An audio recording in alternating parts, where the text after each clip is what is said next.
All right, inshallah, I'll be starting in 30 seconds. If you'd like to take your seat, and we get it started.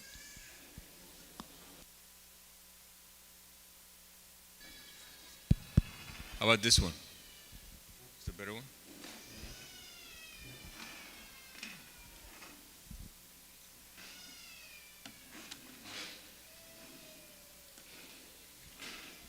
طيب. بسم الله والحمد لله والصلاة والسلام على رسول الله. السلام عليكم ورحمة الله وبركاته. Peace and blessings be upon all of you, and it is indeed good to see you all. If this is your first time to MIC, welcome to MIC. Absolutely love our first time visitors. Please feel free to ask for a tour, to ask questions about where we are.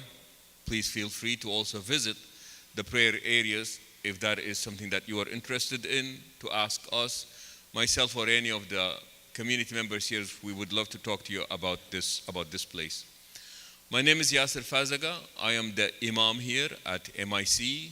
Imam is a religious leader. There is no concept of clergyman in Islam. However, people like myself who know a little bit more into the theology of the religion are given the title Imam to indicate that. And once again, it's a pleasure to be hosting this event. Very grateful to the volunteers who put this event together. And like most Memphians, we meet with our candidates. And to our candidates, I tell you, our attitude towards you are going to be determined by your attitude towards the things that are important to us. What are the things that are important to us? We live in Memphis, concerned about education, concerned about healthcare, concerned about poverty, concerned about safety, concerned about those who are vulnerable and those who are voiceless. After the Friday prayer earlier this afternoon, I invited the community, please make sure that you come and you listen, because we want people to actively participate. And I remember there was a 73-year-old gentleman who came to me and he said, I don't mind coming and I don't mind listening to the politicians or those who are running when they speak. I don't mind giving them my vote, but I always have one question for them. What are they going to do for me? And in his particular case, he said that he did something stupid when he was 18. He said it is 47 years later and he still cannot get a proper job because of an incarceration that took place 45 years ago. And I remembered something that Mayor Mamdani has done, I think for the first time in the city of New York. He just hired somebody with an incarceration history into his cabinet or into some office. And that was really impressive, where people don't feel that they are left behind. But like I said, our attitude towards you are going to be determined by your attitude towards things that are important to us. And very specific to the Muslim community, we want also to know, are you willing to call what you see what it is? Is it genocide? You willing to take money from interest groups that are not necessarily in the best interest of our country? So these are some of the key points, and please, no pressure. Obviously, you have your own issues that you believe are important, but just getting you acquainted a bit with our community. Once again, we welcome you all to MIC, and we look forward to truly, genuinely, we will be listening, we will be taking notes, and accordingly, we will also hopefully be making our choices. Thank you and welcome to my MIC. Assalamu alaikum.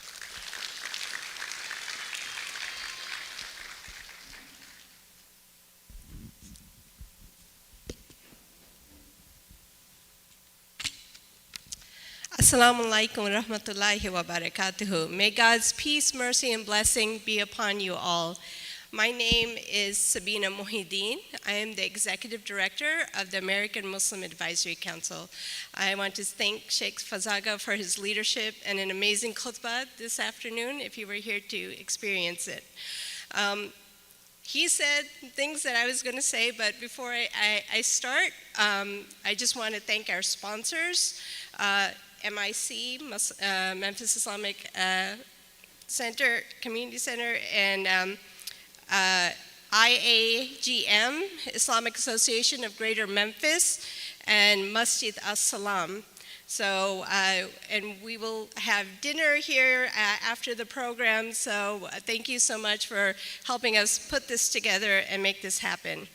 This is, for the American Muslim Advisory Council, this is actually, I believe, our fourth candidate forum here in Memphis. And in Nashville, we've done at least 6 candidate forums. So we think this is a very important way for our community to get to know candidates and elected officials, and for our elected officials and candidates to get to know our community and see what issues are important to us. A little bit about the history of AMAC. In 2011, if some of you remember, there was an anti-Sharia bill in the Tennessee State Legislature. And that bill, the purpose of that bill was to really take away funding from our Muslim institution, our masjids, our Islamic schools. And we organized as Muslims across the state to show up at the legislature and push back. One week we had 300, one week we had 500 Muslims at the Tennessee State Legislature. They had never seen that many Muslims in their lives. Alhamdulillah, we were able to defeat that bill. But what we learned from that is this is an ongoing process. This is an ongoing fight that we have to push back against those who would attack our communities, against those who would not see us as Tennesseans, but somehow as outsiders. Whether you were born and raised here like me, or you came here as an immigrant, you are a Tennessean if you live here. And although it's been, and that was 2011, it's been 15 years, we still face a lot of discrimination and attacks from our elected officials here. More recently, U.S. Congressman Andy Ogles made statements against the Muslim community, saying that we do not belong. And then gubernatorial candidate Monty Fritz said that Islam should be banned in Tennessee. These are troubling, dangerous remarks. And what we want to see is candidates, elected officials, openly, loudly showing their support for our community. But in order to push the candidates there, we have to actively get out and vote. We have to actively talk to our congressmen, senators, state representatives, state senators, and our local officials. It is up to us. You know, we have the saying in Islam, right? Tie your camel and put your trust in Allah. We have our duty, and voting is our duty. This is the way, getting to know our candidates, getting to know the elected officials, holding them accountable. So today, I'm so pleased to see all of you here today, sisters and brothers.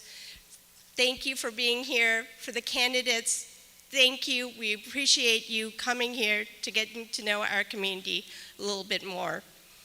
A little bit, and Amal will talk a little bit more about redistricting, but I'm from Nashville.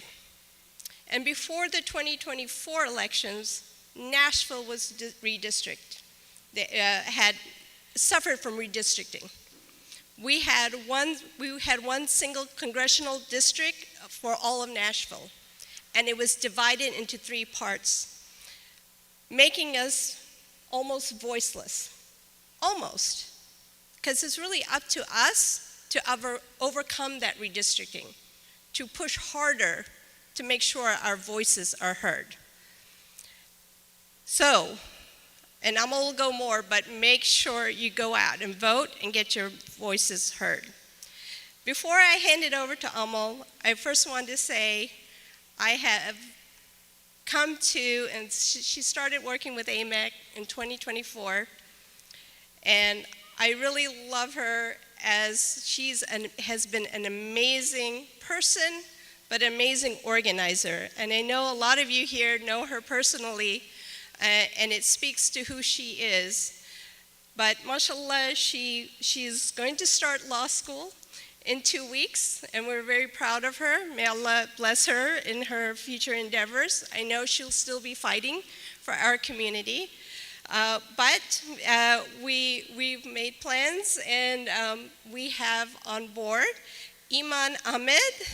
She's sitting at the registration table, there she is, who will be stepping into Amal's role after she leaves. So I hope you welcome her into the community just as you've welcomed Amal, and that we can keep the work going. So with that, I'll hand it over to Amal.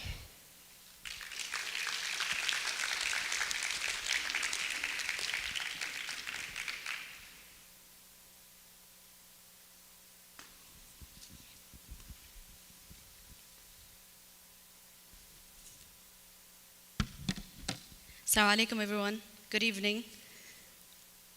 It's really a circle that's coming around. I remember 2 years ago, my first event was a candidate forum, and we didn't have as many people. So I'm really proud of our community for coming along and for the progress that we're making, despite the candidates who are actively targeting us, despite the redistricting that actively and intentionally was done to dilute the black vote, the brown immigrant vote, despite the Tennessee-Israel caucus that was built by a foreign country so that they can pass policies that impact us locally as Memphians, as Tennesseans, as we saw this past legislative session with the West Bank erasure bill. So we see again and again our community being attacked, but we're not sitting down. And so I want you guys to clap for yourselves, to applaud the work that you are participating in, but also to strap your boots, get ready, because it's gonna be rough. We just need to keep going. So if we can get the slides, Zain, there will be a QR code on the slides. And if you scan it, then it will take you to the AMAC election hub, where you'll find more information about the different candidates of the different districts. You'll also find which we have this in the front table, but there's a QR code where you can scan, and it will tell you what district you're in. There should also have been mail that you received if you're a voter that will tell you what district you're in. But please look through the website, make sure that you find the districts and the candidates that will be representing you. And then I also want to tell you guys about tomorrow. Tomorrow is Muslim Vote Day. It's a Tennessee-wide day that we're encouraging Muslims to show up. Tomorrow is the last day of early elections. We will be at different locations that are close to the different masajid all day tomorrow from 9 to 4 p.m. So please meet us at the closest location to you guys. We'll provide translations, any help, snacks, and just camaraderie of voting together with our fellow Muslims. I now want to recognize any local candidates we have.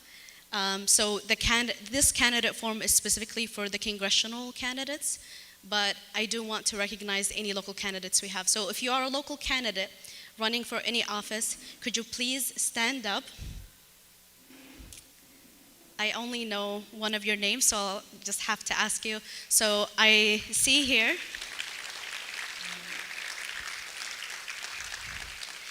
thank you for being with us today. I see Mr. David Witherspoon, who's running for Senate District 31, I believe.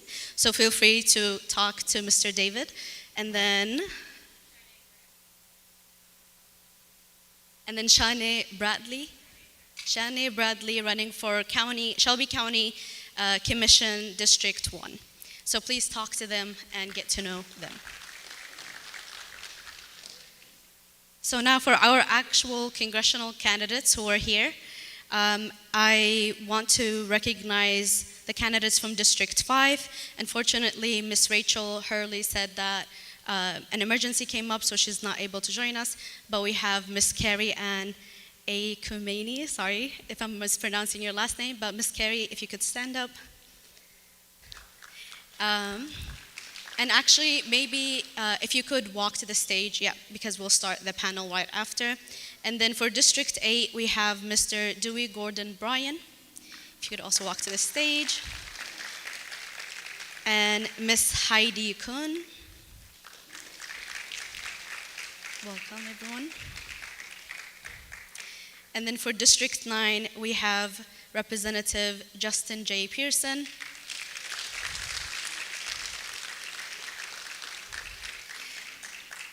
Mr. Jim Torino.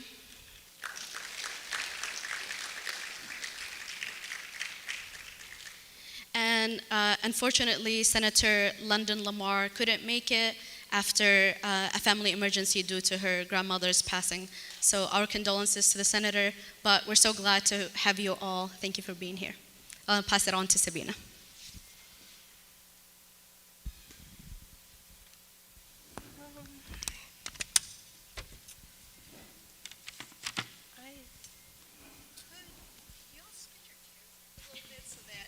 Everyone from every side can see you. Is that okay?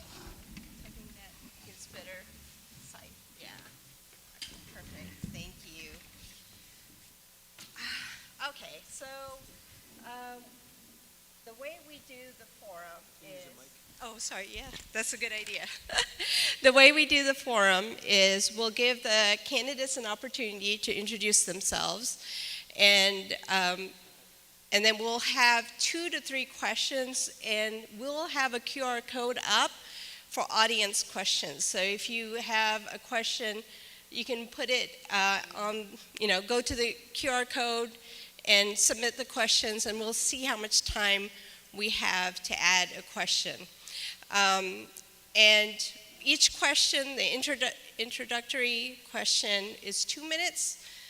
The questions on 2 or 3 different issues will be 1.5 minutes, and then there's a closing statement for 1 minute. And so we have Iman Ahmed up front, and she has her time cards. Why don't you show the time cards to them? So I will be cutting you off, so sorry. Okay, so we're going to start off with allowing the candidates to introduce themselves. So in 2 minutes, please introduce yourself and tell us why you're running for Congress and why we should support you. So I think usually we start to my right, so I'll start here. Yes. I will hand the mic and you can sit down. Or you can stand, yeah, that'd probably be better. Good evening, everyone. I would like to thank AMAC for the invitation to this forum. This is very satisfying to see a full room like this. My name is Gordon Bryan. I'm a candidate for the U.S. Congress, Tennessee District number 8. I'm a 7 years active duty in the United States Navy. Okay. I flew for 35 years at FedEx, and here's the reason I decided to run. Donald Trump and the invisible David Kustoff are not doing one thing good for anything in this district, certainly for the Muslim community in District 8 also. So all the things that are being done wrong around the country, a gentleman down here was telling me about how they were having trouble building a mosque down in South Haven because the government comes in there. All of these Republicans that are in office right now, they're all scared. Anytime Donald Trump looks at them, they just shake. Anytime here in the state government, they just shake also because the donors are pulling their strings.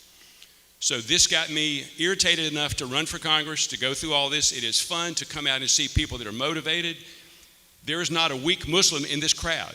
You have to be a tough Muslim in the United States, especially nowadays. So I'm honored to be here, as is everybody else up here also. Thank you.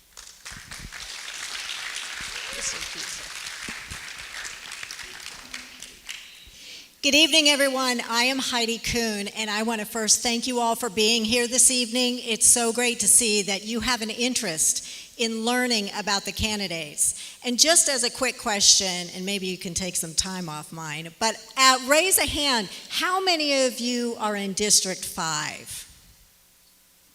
Couple, okay. How many are in District 8? Okay, the majority. And 9? All right, now you all know who your audience is. Okay, so again, I am Heidi Kuhn, and I am a wife, I am a mother, and I am recently a grandmother in January and April. But other than that, I'm also an elected official. I am the Shelby County Criminal Court Clerk, and I have worked in county government for over 27 years. I have been a public servant that long, and I have actually helped the community in different capacities.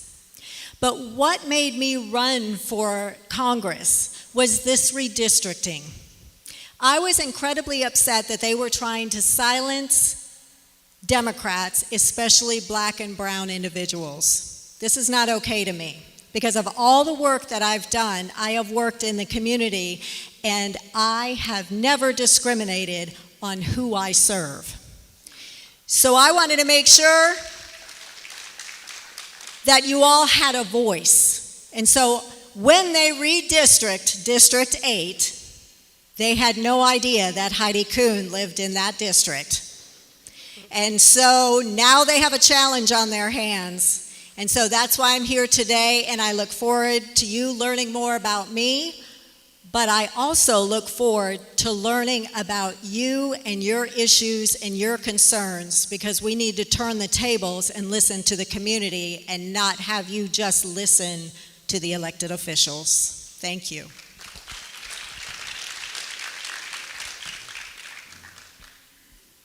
Ready? Assalamu alaikum. My name is Jim Torino, running for Congress in District 9. It's good to see some of you once again. I saw you earlier today.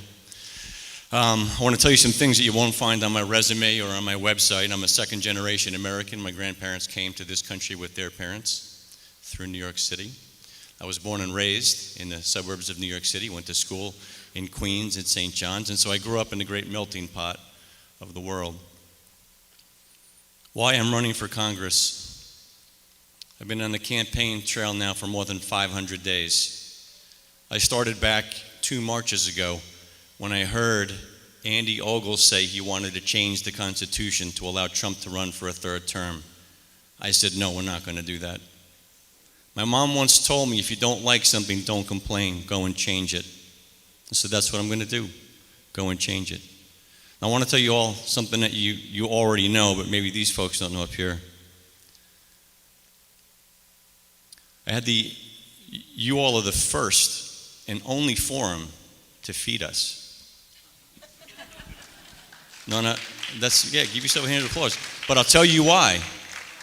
I had the opportunity earlier this year, I was privileged and honored to speak at the Newroz Festival in Lebanon. And while I was there, I cannot tell you how many people came to me with plates of food. They invited me to eat with their family.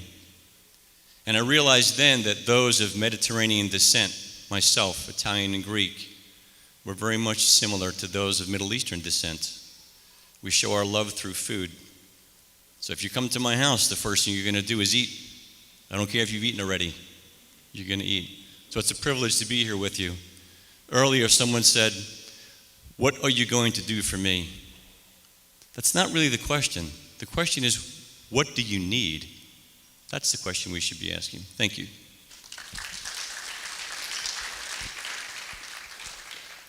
Good evening. My name is Carrie Yakamini, but I hope that you call me Carrie because I want to be relatable to you.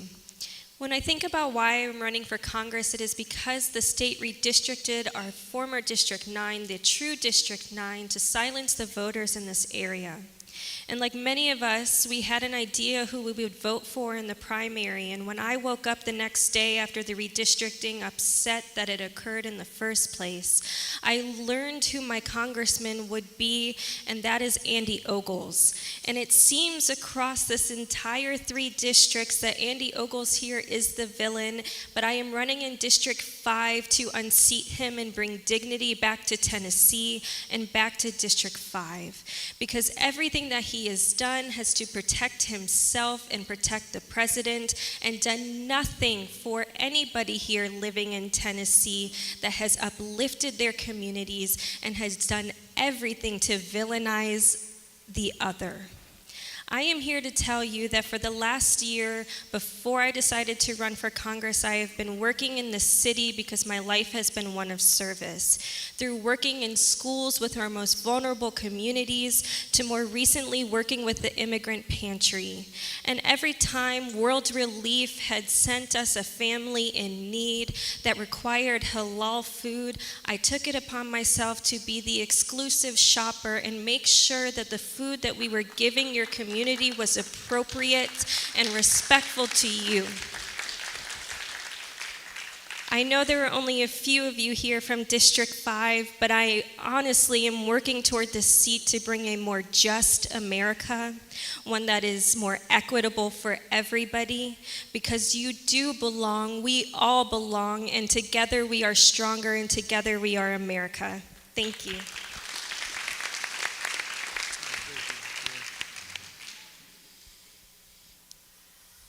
Hi, everyone. I am Representative Justin J. Pearson. I currently have the privilege of serving you in the Tennessee House of Representatives in District 86, and I'm running for the United States Congress in District 9. We have broken bread together. The last time we were here for the interfaith dinner was so holy as we realized the intersectionality of the problems that we face, and that the challenges are not bigger than the God whom we serve. And in this moment in time, we are all called to do something. In October, when I decided to run for the United States Congress, it was because I realized this system is rigged against us.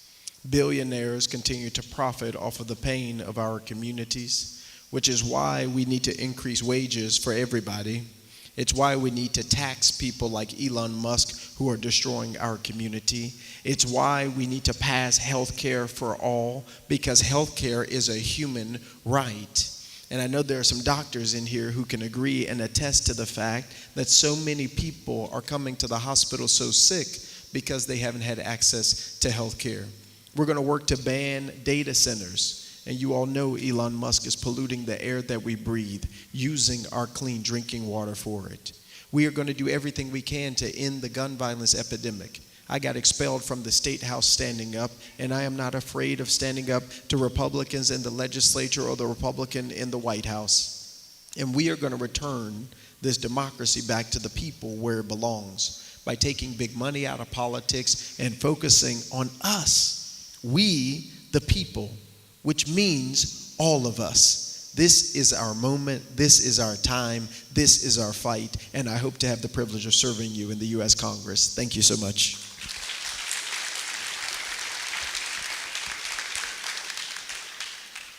Good afternoon. Let me first echo the sentiments of my candidates, my fellow candidates. But what you came here today is to learn a little bit about us. So let me start off by saying first, I grew up right here in Memphis, Tennessee. I finished high school back in 1980. Some of you may remember 1980 was the year President Reagan was elected. A year later, I decided in my ultimate wisdom that I was going to go and join the military. So I joined the military, and for 27 years, I served this nation. I served the red, white, and blue of America. Now, when I retired just a few years ago, I decided, what is the next thing that I need to do? And I knew it was simple: raise my grandchildren and continue to give advice to my children. So you ask, why am I running for Congress? It's real simple, as I just alluded to. My young grandkids and my kids, they don't get civics lessons in school anymore. So what I decided to do is to show them through practice, through applied practice, what it is to exercise the American election system. So I applied, and I drug my kids with me through the whole process. Now they are voters, and their children will be voters. And we will never have another moment where we don't have people who don't want to vote. I can guarantee you this: my kids will vote, their kids will vote, and I hope that each and every one of you, and those of you who are not in District 8, please come on over to District 8 and be with the rest of us. We're in District 8. God bless you. Thank you. Thank you. Okay, our first question, and you'll have 1.5 minutes to answer it, is regarding Palestine. Many Muslim Americans believe Palestinian lives and rights have not received equal treatment, equal consideration in the U.S. foreign policy. Do you agree or disagree, and how would that perspective influence your votes in Congress? So let's shake things up. Let's start here. Again, Carrie Yakamini for District 5.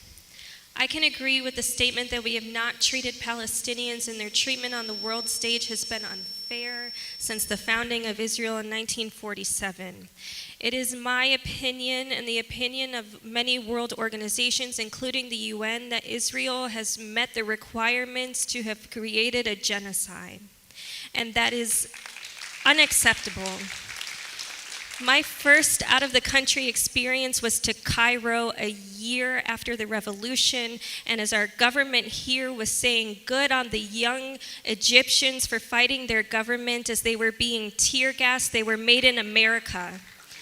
And so when we think about our foreign policy, it is my objective to think of it in a way that creates a foreign policy that is human forward, that we are empowering communities, and it is my perspective that on any bills when it comes to continuing to fund Israel, I would not be in support of those bills because we also need to be taking care of our people here. Thank you.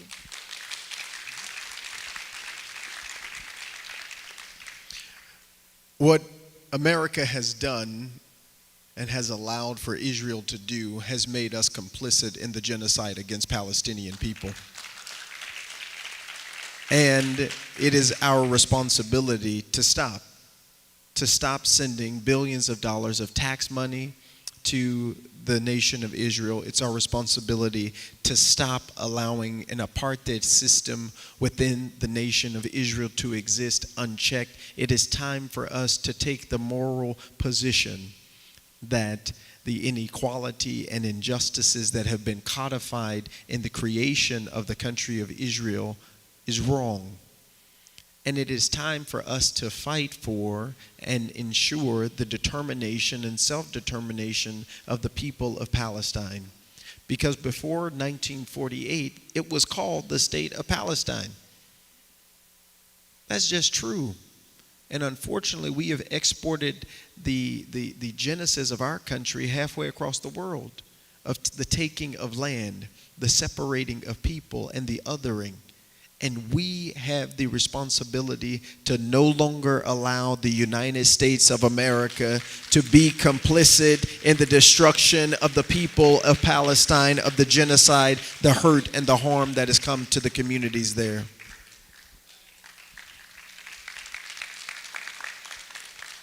So as I stated earlier, I served 27 years in the Army. And one thing that I learned from that It's all about priority. The priority of the person who's in charge, whether right or wrong. What's happening in Palestine, yeah, it goes without saying. We have to end that. But who's the cause of it right now? Granted, it's been a history of developing, but we can end it, and we must end it. I once went to Egypt on a military mission, and when there, I was surrounded by, 25, 30 young children, and all had their hands out looking for something. Food, I understand that. And then when I look at the television today at what has happened since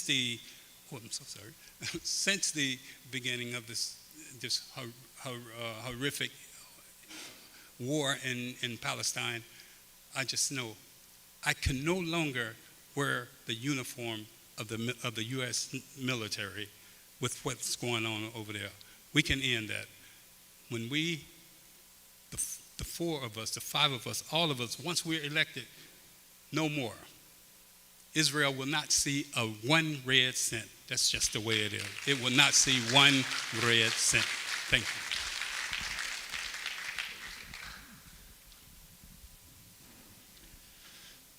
you. Yeah, I'll echo what you've heard here already.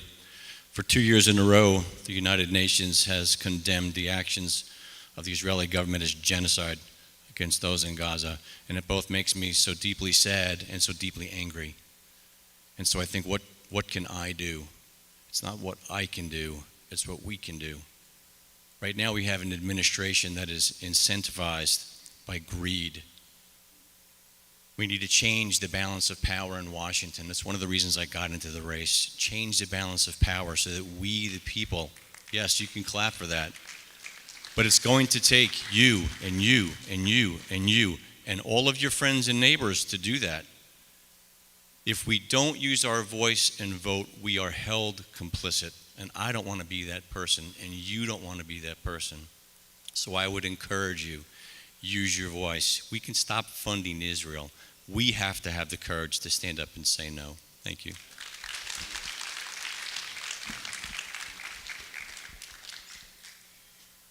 We have got to stop funding this unnecessary and ridiculous war.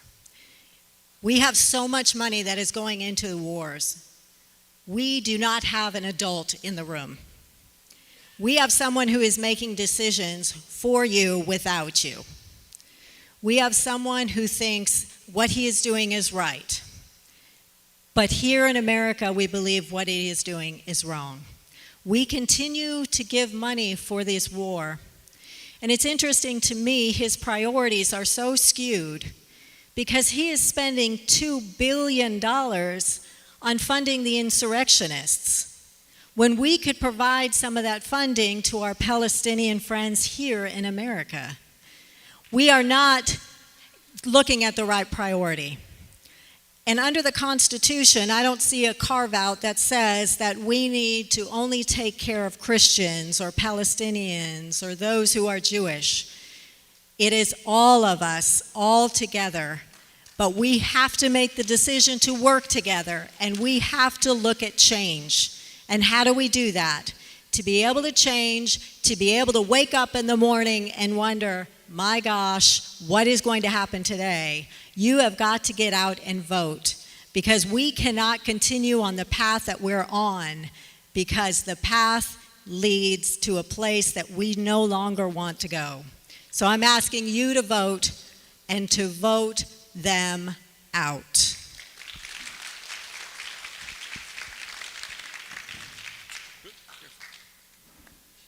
It came out in the news this morning that Hamas, after 8 months of negotiation, had allegedly decided to disarm in the Gaza Strip. So if that is exactly true, but it came from the Trump administration, so there'll always be something that fouls it up. We know how that works right there. So good news always comes out. It always turns out to be bad. But the sight of young women and young children losing their lives standing in a food line or a water line to take care of their own families. And that's not a side of a strong country at all. That's a side of a weak country doing that. And we won't mention who that country is. This country provides almost all the foreign aid that other country gets. So when you have a friend, and if Israel is a friend to the United States and they're doing something wrong, by God, you say something about it. You can say it in public, you can say it diplomatically, you can call them on the phone and say, okay, your funding gets cut off today. We're not going to have that all over the news and pictures all over the world of this kind of murder taking place over there, and probably being done with weapons that may have very well come from the United States. If we could all solve the Palestinian problem, or if we all had the answer right here, we'd be the smartest people around.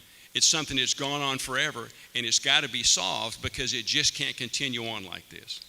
It's not good for any faith, it's not good for any population, and it's not good for the world.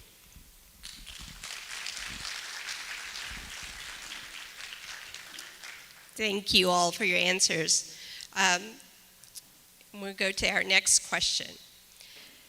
Hate crimes and threats against mosques, synagogues, churches, and other houses of worship remain a concern. What role should the federal government play in protecting faith communities while ensuring security policies do not unfairly surveil or target particular religious or ethnic groups? Where do we want to start here? Yeah, that's a lot to unpack in 90 seconds. Hate crimes shouldn't exist, period. There should be zero tolerance for that. We as an American culture, we should say no every chance we get to that. We should stand up for one another. We should hold people accountable to the extent of the law that we can. There's something that we call in our nonprofit, we call our volunteers upstanders. An upstander is somebody who stands up for somebody else that can't stand up for themselves. And this is what we need to do as Christians in a Christian environment. We as Christians need to stand up and be brave enough to say, that's wrong, what you're doing is not right, and we're not going to stand for it at all. Thank you.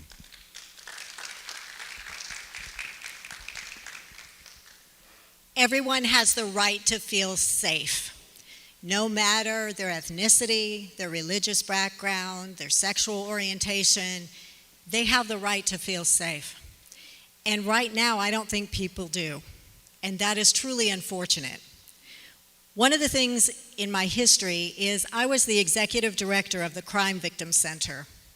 One of the things that I implemented is to make sure that the sheriff's office as well as MPD had individuals that were multilingual. That way, then they went to a scene, be it a shooting or homicide or a domestic violence situation, they were able to communicate. That's important to me because they have to have that representation. Additionally, hate crimes is not on one person, it's on a community. And we have to make sure that that community feels safe. You need to feel safe going to the mosque, going to the grocery store, going to a movie theater without the fear of something happening. So I want to ensure that there is additional police protection if need be, but I want to make sure that unfortunately we have a law here where you don't need a permit to carry a gun. We need to change that law. We need to make sure that people aren't having long guns in town walking around. That is frightening and intimidating, and it has to be stopped.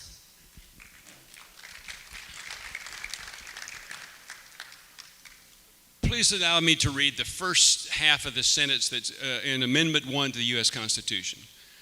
Congress shall make no law respecting an establishment of religion or prohibiting the free exercise thereof. So anybody in any religion should be able to practice that religion without fear from anybody else. Black people can go to church, Muslims can go to mosque, white people can go to church. It's a religious experience for them. Everybody has different beliefs, and that has to be respected because the doggone Constitution, like I said, if it wasn't important enough, they put it in the First Amendment to the darn thing. So this is the kind of thing that the government, from Donald Trump through the U.S. senators in Tennessee, through David Kustoff, who's the current representative, they're not watching out. They're not making sure that the laws be faithfully executed. When I got these gold wings 50 years ago next month, you swore an oath to defend the United States, and it never goes away. So I find myself now getting into politics for the first time at my tender age because I'm tired of all this. And it's going to take one district at a time. It's going to take the U.S. House. It's going to take the U.S. Senate. And by God, this is going to be turned around pretty quickly because the Republicans, like I said, they're all sitting in their seats quivering. They're afraid. They're nothing but a bunch of sissies, and they're afraid.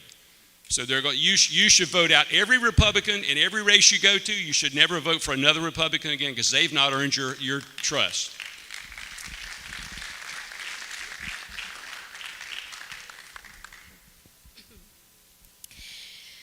As a child growing up in a post 9/11 society, I have seen the waves and the rise of Islamophobia and anti-Semitism in this country, and what it doesn't look like is all of us rallying together to denounce the hate.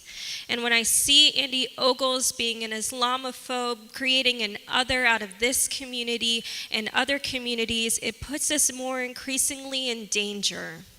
And what it also makes us in danger of is our government continuing to spy on us, use artificial intelligence to track phones, flock cameras to track your face no matter where you go. And so it is imperative that when we think of us together in the safety for you to worship freely, to go other places freely, and feel safe to do so, that we also come together as a community because you are my neighbor, I am your neighbor, and you all need to understand that it is important that together we have to oppose these surveilling methods because it puts us in danger, but you have the amount of right to exist and worship as you please, and you have the ability to feel safe in this country, but we just need to make sure that we come together and make your voice heard and vote people who believe the opposite out. Thank you.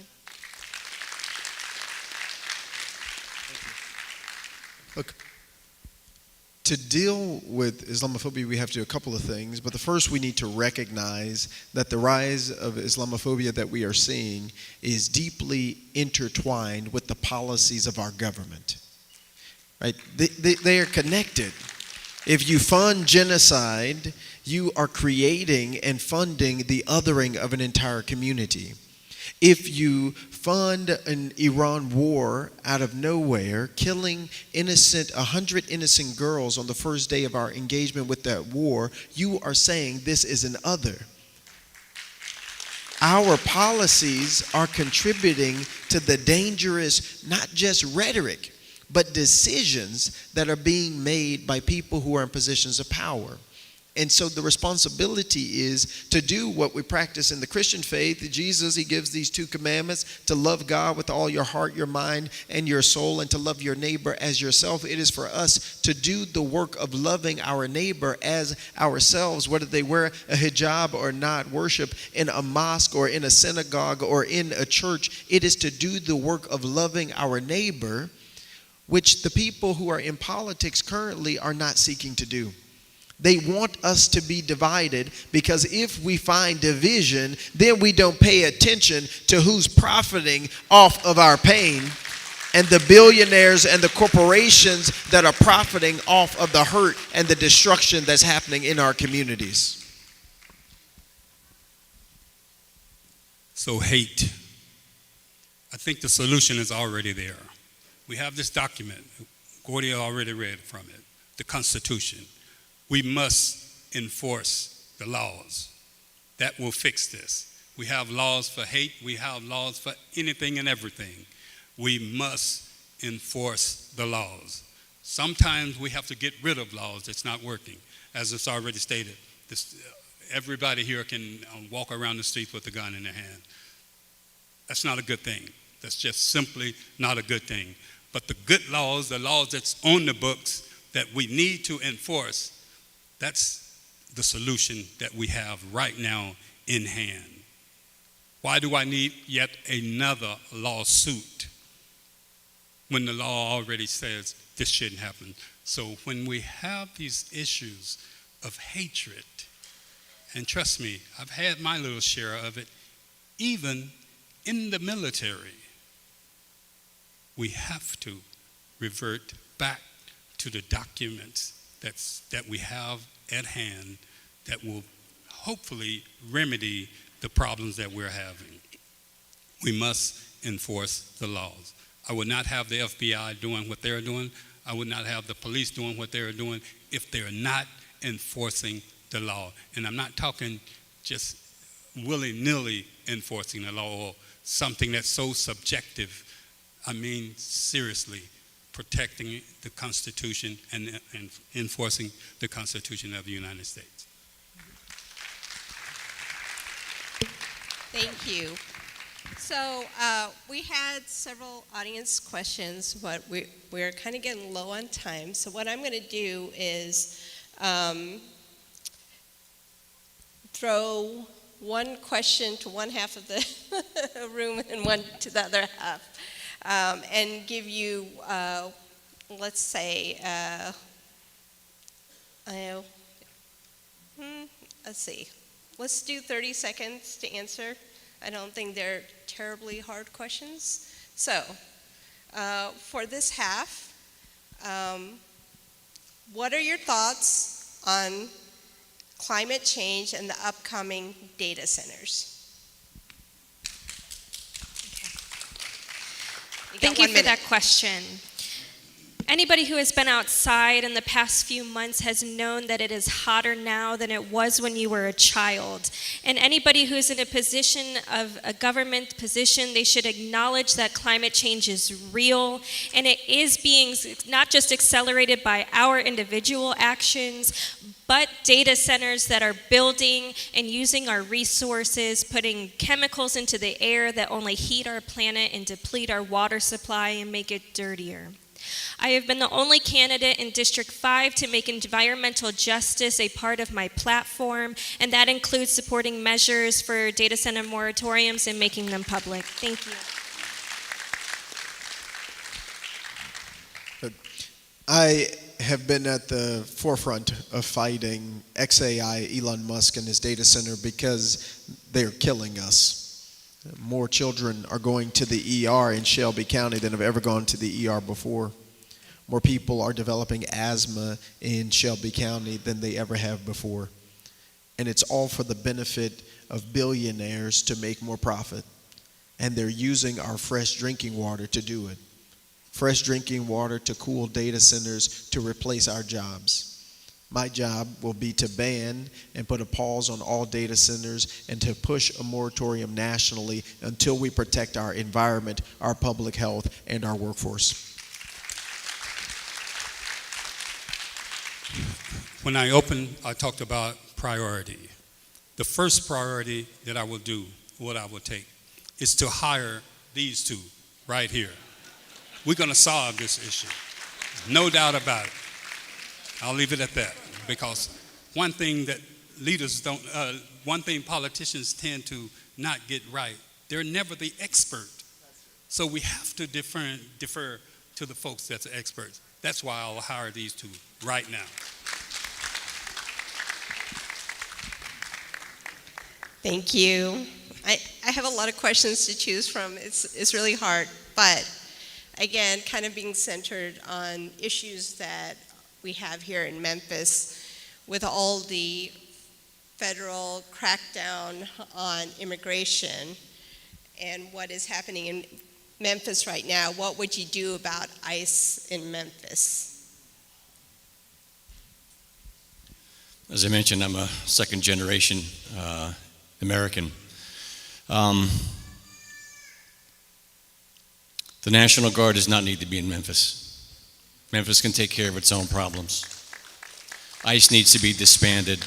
That's not something that you're going to fix. It's not easily fixed. It needs to be disbanded and rebuilt in some different way.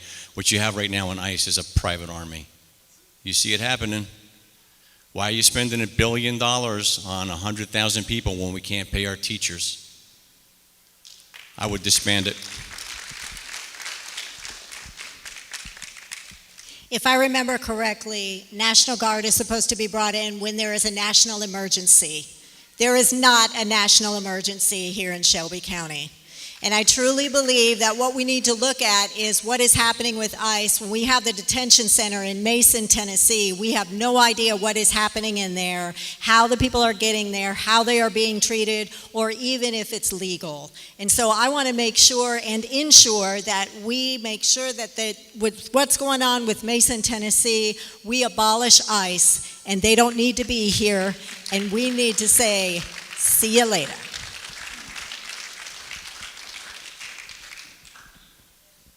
I've always been impressed with the police department in Memphis, the sheriff's department in Shelby County. They do their job.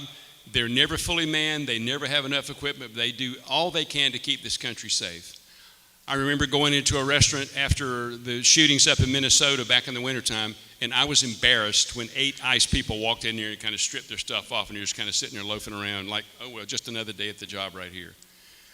They need to be reined in, and they need to have standards. I would imagine there are a lot of people working for ICE that probably got fired from other departments for transgressions and were able to slip in under the cover there. I see 3 deputy sheriffs back here. Those people take care of our county right here, and they're the ones that watch out for everybody, so good for them. And ICE, the head of DHS, Mark Wayne Mullen, refuses to say he's going to follow the law as the law is written right now, so he needs to be out of here. Thank you.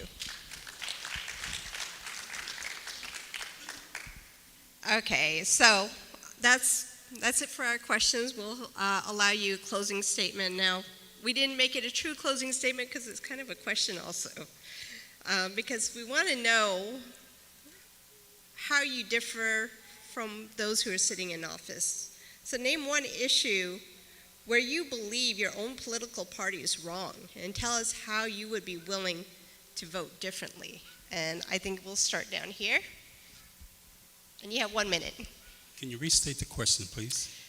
Name one issue where you believe your own political party is wrong, and tell us how you would be willing to vote differently.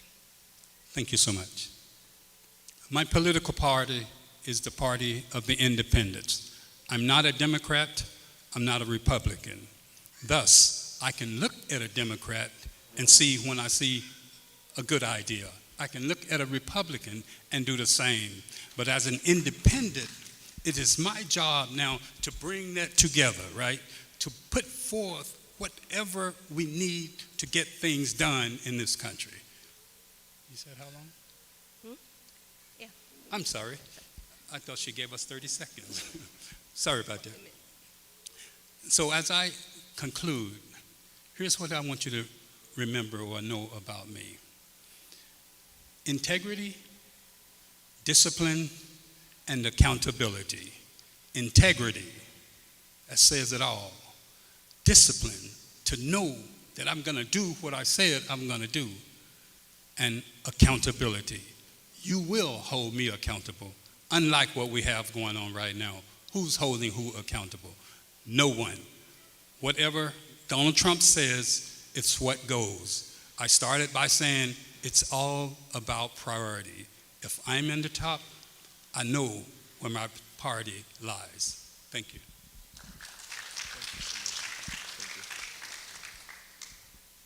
The Democratic Party and the Republican Party too often look the same.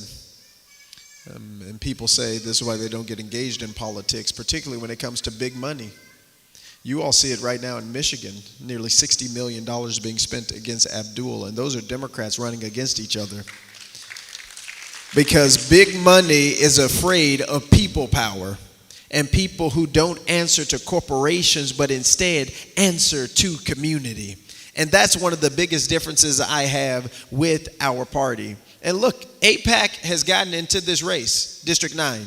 They've already started funding the Republican who's likely to win. So this fight is real for us right now, whether you live in District 9 or not, to support, to fight, and to stand up. Because I'm going to be a person who signs on to the Block the Bombs Act. And I'm proud to have the endorsements of Representative Alexandria Ocasio-Cortez, Ilhan Omar, Rashida Tlaib, and Delia Ramirez, because they know when I am in Congress, I'm going to fight for each and every one of us and for the future that we deserve. God bless you, and thank you so much. When I think of what makes me different from the candidate currently in office, there's a lot. But when I think of the party, what makes me different from typical Democrats is the Democratic Party likes to think of us as a big tent.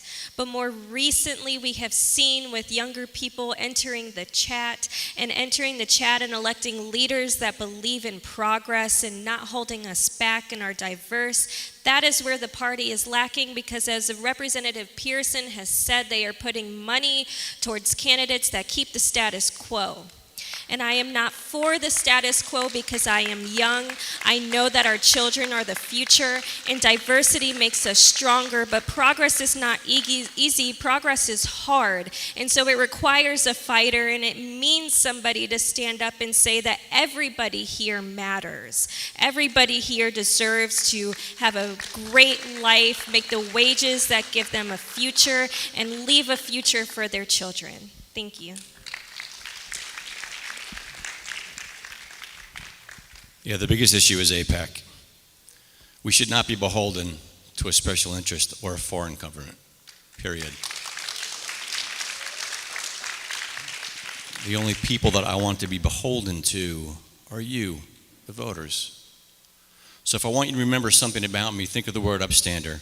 My wife and I started a nonprofit 10 years ago. Today we house the homeless and we feed the hungry, and we care for those that are suffering from addiction or incarceration. Earlier today, prayer, your imam said something about two different politicians. One has hate in his heart, and he's afraid of people that are not like him. And because of that, he sows distrust and division. And the other is someone who espouses love and unity and care for others, because that's the right thing to do. That's me, by the way. So when you think of me, you can clap for that. That's fine. Thank you. I appreciate that. The word upstander is what I think about. And when you want to send somebody to Washington to stand up for yourself and stand up for you, think of Jim Torino. Thank you. What sets me apart with the Democratic Party is the fact that for 27 years I have been fighting for the voiceless. I have been fighting for those who have not been able to stand up. The Democrats, if we would have stood up, we wouldn't have the current president in the White House. What I'm excited about is the fact that we are beginning to see this, and we are standing up, and we're hopefully going to have the House back, and we're going to have the presidency, and you're going to have some Democratic U.S. congressmen and women. Because what it is that we need to do is we need to stand up, we need to fight, and we need to make sure that everyone has a voice.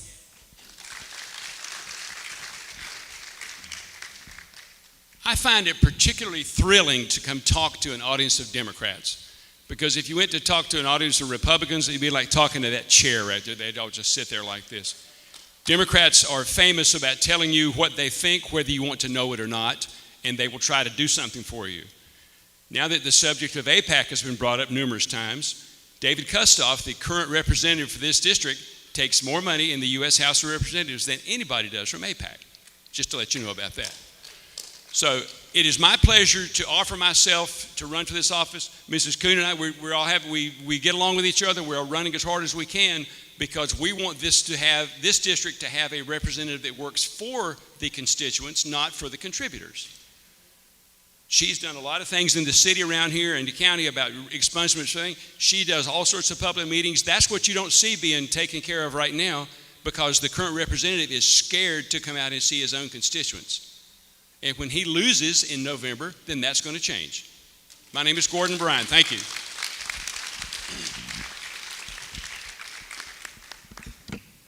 Thank you to all the candidates, and this has been an amazing session hearing from you, and I hope all of you today have, was able to learn more about the candidates, and we can't cover all issues. So I really hope that you go home, if there's any issue that you haven't heard their answers on, we're going to have a meet and greet now where you can come and talk to the candidates. They have tables with more information. Talk to them, learn about their positions, go home, do your research, Google them up. You can find a lot. I can't tell you who to vote, but I can tell you that you need to do your research and be an educated voter. So thank you again for all of you who've come here today and to take our questions. And I hope you leave here with a sense of what matters to our community. But this is just a small drop in the bucket of the issues that we care about. I would also like to, a few more candidates have come into the room while we were having the Q&A.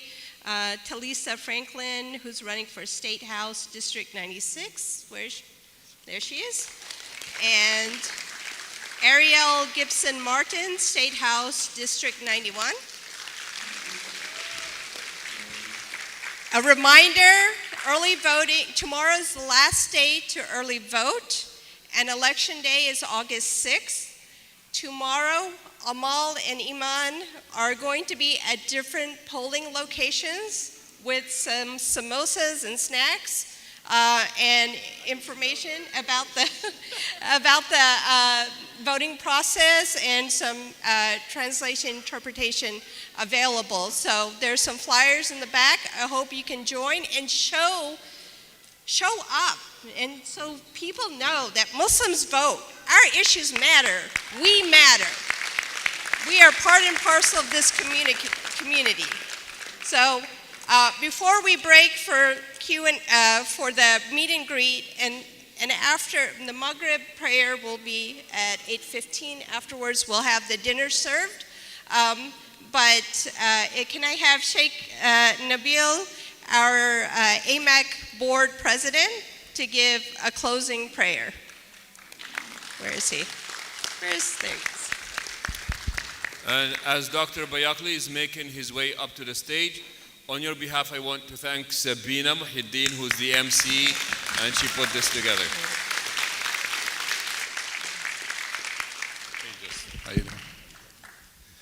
بسم الله والحمد لله والصلاة والسلام على رسول الله ومن والاه.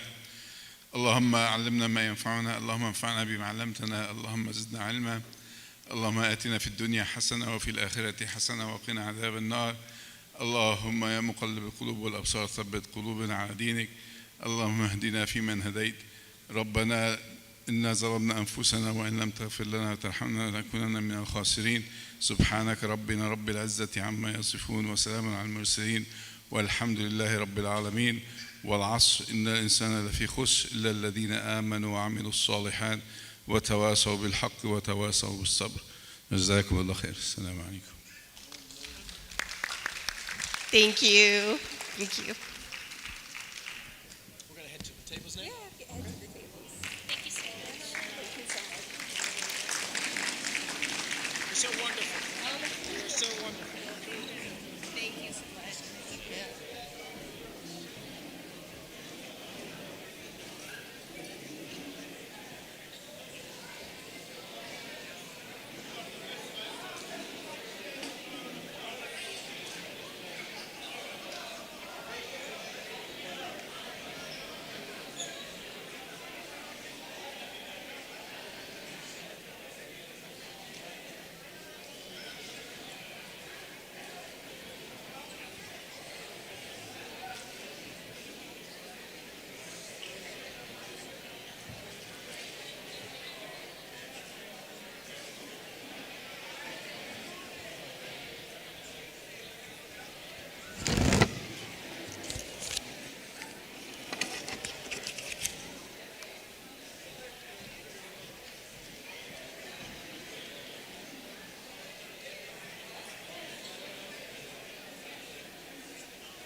Candidates, if you would like, dinner is ready.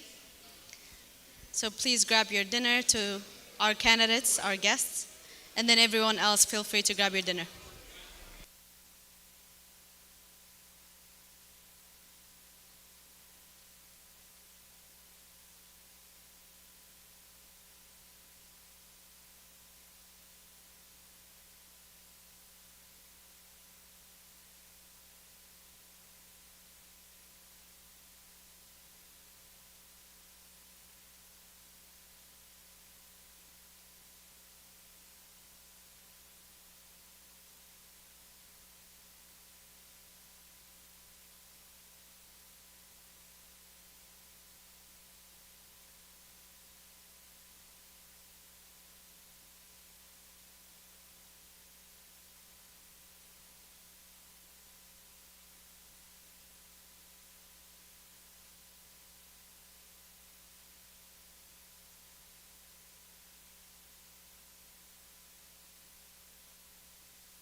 Assalamu alaikum. I know we're running out of food, but I promise pizza will be here in about 30 minutes. So, yay, pizza.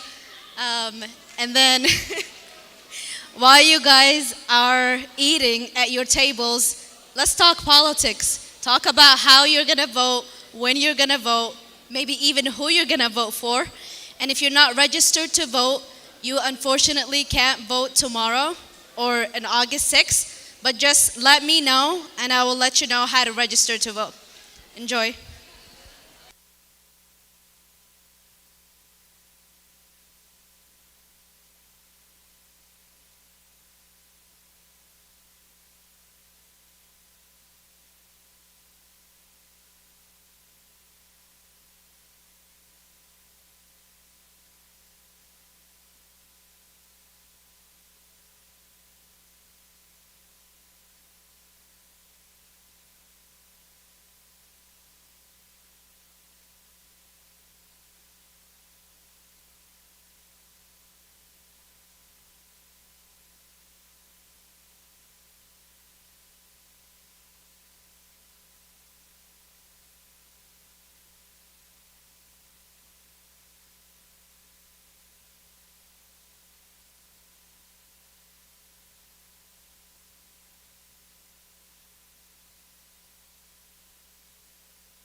If anyone needs some more food, we have pizza in the back. Thank you.